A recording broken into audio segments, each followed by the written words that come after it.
Agen Kister berlari menyelamatkan diri setiap napas terasa panas di tenggorokannya. Seperti menghirup gas klorin, dia melesat menembus kegelapan, dikelilingi oleh jeritan logam memekakan telinga yang memantul dari keabadian pipa yang memanjat dan mencekik dinding di sekelilingnya. Sejauh yang dia ketahui, seperti inilah neraka, ruang kettle uap mimpi buruk yang entah bagaimana tidak akan terlalu menakutkan kalau Freddy Krueger ada di sana, karena setidaknya ada semacam kecerdasan manusia yang dapat dikenali untuk dijadikan alasan. Pipa SCP-015 benar-benar tidak dapat diketahui. Sebagai anggota gugus tugas taktis organisasi SCP, Agen Kister telah melihat beberapa hal yang benar-benar mengerikan dalam menjalankan tugas. Dia berada di sana selama kelolosan tahanan SCP-682 menembakkan senapan serbu ke binatang itu saat sisiknya mengeras menjadi karapas anti peluru. Dia juga telah melihat pemecah tulang paha yang digunakan pada tingkat D yang malang dan terkutuk untuk memancing Paman Larry kembali ke ruang penahanan untuk bersenang-senang tengah malam. Dalam misi yang paling menimbulkan kecemasan dalam hidupnya, dia bahkan pernah mengantongi wajah 096-nya menangis setelah membantai seluruh desa pegunungan, dan pipa-pipa sialan ini akan menjadi hal yang membunuhnya. Dia berbelok tajam mencoba untuk memblokir cerita rekan satu timnya. 4 dari mereka telah mati, sisanya sudah mati atau lebih buruk. Bodoh. Mereka telah melakukan kesalahan militer klasik, meremehkan kemampuan musuh mereka, dan menurut pengalaman Agen Kister, ini selalu merupakan pelanggaran berat. Semua untuk menginstal mesin itu, kendaraan pengintai kendali jarak jauh kecil yang bodoh itu. Untuk itulah mereka memberikan hidup mereka untuk.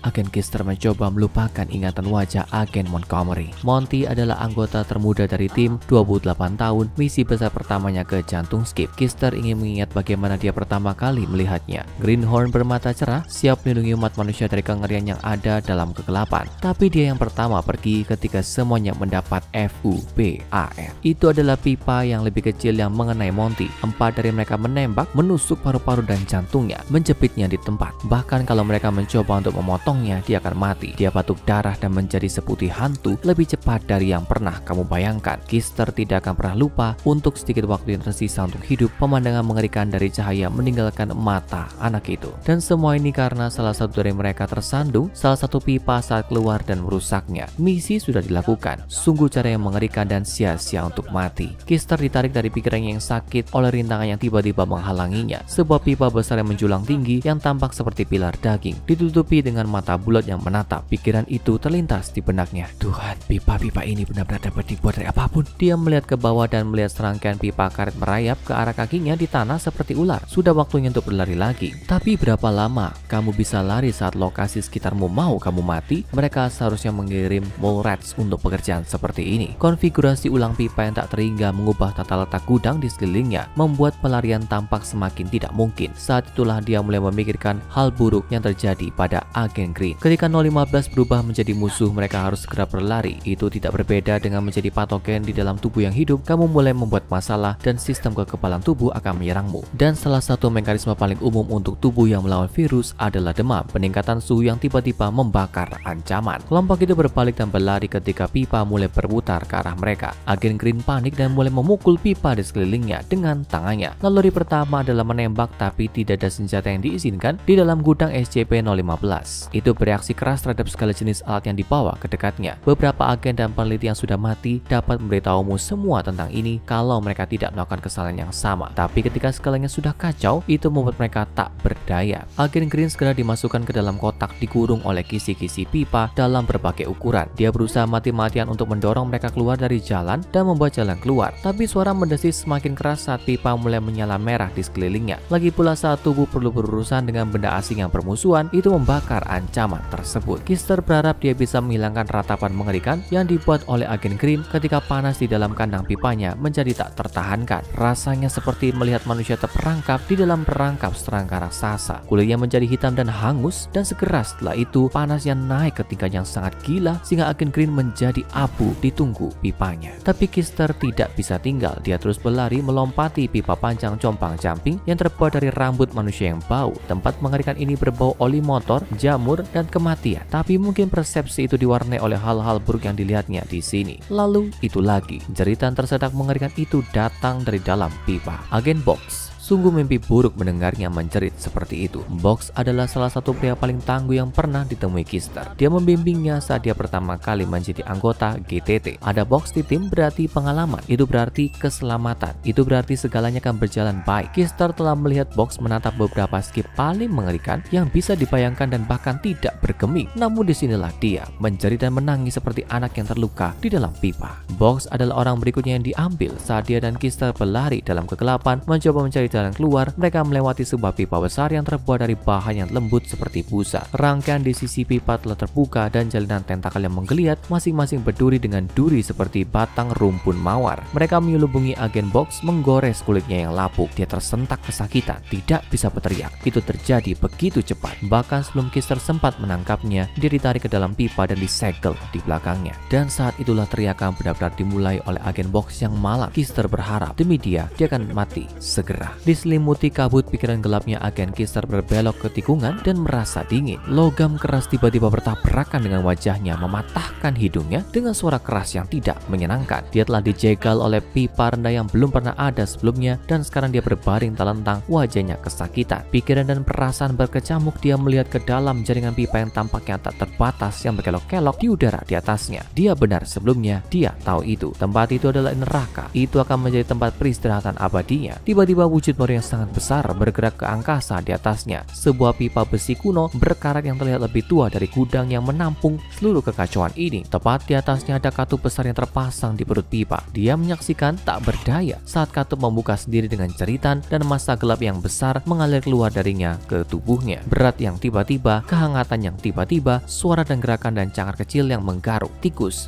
ribuan tikus besar, lapar, hitam dengan gigi kuning keriput. Gumpalan bulu dibersihkan dari kulit mereka dengan kudis, besar, bertali, ekor seperti cacing bergoyang dan mencambuk di udara. Siapa yang tahu kapan tikus-tikus ini memakan sesuatu yang bukan saudara laki-laki dan perempuan mereka? Dan inilah agen Kister, diberikan kepada mereka oleh pipa yang mulia. Hal terakhir yang dia lihat adalah gigi kuning yang menjijikan itu karena mereka memakan matanya lebih dulu. Kabar tentang keempatnya menghilang dan diduga tewas segera disampaikan ke Dr. Charles Gears, peneliti senior pendiam legendaris yang mengelola proyek SCP-015 di antara banyak lainnya. Wajahnya tidak menunjukkan secercah emosi ketika dia diberitahu tentang orang-orang yang kalah dari SCP-015. Bukannya dia tidak merasa kasihan pada mereka, lebih karena dia menganggap itu tidak produktif dan tidak profesional untuk berkutat dengan kematian anggota saat menjalankan tugas mereka. Lagi pula, terbunuh oleh anomali hanyalah bahaya pekerjaan dan santunan yang murah hati akan dikirim ke keluarga mereka untuk mengkompensasi kehilangan tragis mereka. Gears hanya bertanya, apakah misinya berhasil? Terlepas dari banyaknya korban, apakah tim berhasil memasang mobil robotik modular di pusatnya? Dia diberitahu bahwa MRM telah berhasil dipasang. Setidaknya Dr. Gears mengangguk dan mulai menjadwalkan misi eksplorasi kedua selama beberapa bulan ke depan untuk memeriksa status mesin. Namun sementara itu MRM akan terus berjalan melakukan apa yang manusia tidak bisa atau mungkin tidak seharusnya dilakukan dalam kekacauan mimpi buruk dari pipa yang terus tumbuh. Itu akan berlanjut mengumpulkan informasi tentang segala sesuatu di sekitarnya dengan harapan memberi organisasi SCP jalan masuk untuk memetakan semuanya tanpa perlu mengirim staf ke zona bahaya hanya untuk menemukan lebih banyak tentang pipa-pipa aneh ini. Tentu, beberapa nyawa hilang karena masuk ke sana, tapi tindakan ini kemungkinan akan menyelamatkan lebih banyak nyawa dalam jangka panjang. Itu sampai ada yang tidak beres. Hal pasti dari apa yang terjadi pada MRM di dalam domain pipa adalah sebuah misteri, tapi itu tidak melakukan pekerjaan yang dimaksudkan dan organisasi SCP perlu mencari tahu alasannya. Misi eksplorasi kedua diperlukan lebih cepat dari yang mereka perkirakan dengan tujuan ganda, mengumpulkan hasil dan mencari tahu apa yang sebenarnya terjadi pada MRM. Dia memasukkan serangkaian instruksi yang lebih spesifik untuk misi berikutnya. Hanya 3 anggota yang memasuki SCP-015 kali ini untuk meminimalkan potensi kerugian. 1 teknisi terlatih untuk mengumpulkan dan membaca diagnosa dan 2 penjaga untuk menjaga disiplin dan keamanan di bawah tekanan. Dengan pengaturan seperti itu, apa yang mungkin salah? Berbagai asisten Dr. Gears mulai mencari tim yang sempurna untuk pekerjaan ini. Peneliti junior Lon ingin membuktikan dirinya dan naik pangkat, mengajukan namanya. Dia masih muda, cerdas dan punya inisiatif untuk menyelesaikan pekerjaan meskipun ada satu hal yang tidak dia ungkap ketika dia melamar posisi baru yang penting ini. Peneliti junior Lon menderita klaustrofobia, ketakutan akan ruang tertutup. Kemudian perburuan dilanjutkan untuk 2 anggota militer organisasi yang akan mengawal Lon ke MRM untuk membaca. Seperti 2 rohaniwan di The Exorcist, mereka memutuskan untuk merekrut seorang agen berpengalaman yang beruban dan seorang pemuda yang sangat berhati-hati langsung dari Akademi Pelatihan GTT organisasi. Yang lebih Lebih muda dari dua operator dengan nama kode Agen 2 berhati-hati terhadap suatu kesalahan. Dia melakukan sesuai buku atau tidak sama sekali. Operator yang lebih tua dengan nama Sandi Agen 6 justru sebaliknya. Dia telah melakukan pekerjaan ini cukup lama untuk beroperasi hanya berdasarkan insting dan membenci atasannya karena mengharapkan dia untuk menjalankan misi dengan cara lain. Lon, Agen 2 dan Agen 6 tim sudah berkumpul dan ketika saatnya tiba mereka dibawa ke SCP-015 untuk menjalankan misi mereka. Seharusnya cukup sederhana, masuk, kumpulkan hasil dan keluar lagi. Meskipun beberapa minggu sebelumnya hal yang sama dikatakan untuk misi memasang MRM yang menyebabkan operator gugus tugas taktis mati atau lebih buruk. Tidak ada yang sesederhana kelihatannya dari SCP-015. Mereka hanya diperbolehkan membawa senter ke dalam. Barang lain membawa resiko besar mengaktifkan pertahanan SCP-015 membahayakan nyawa mereka. Lon mencoba untuk santai menutupi ketakutannya yang mengerikan pada situasi baru yang aneh ini. Dia bercanda bahwa mungkin mereka bertiga harus punya topi Mario, mengingat mereka sekarang adalah tukang ledeng. Agen 2 dengan senang hati ikut tertawa menyarankan bahwa mungkin dialah Luigi. Agen 6 sama sekali tidak senang dengan situasi ini dan tidak mau bagian dari itu, yang sejujurnya mirip Wario. Mereka mengikuti rute yang dipetakan dengan berhati-hati melalui pipa. Berhati-hati untuk tidak menyentuh salah satu dari itu.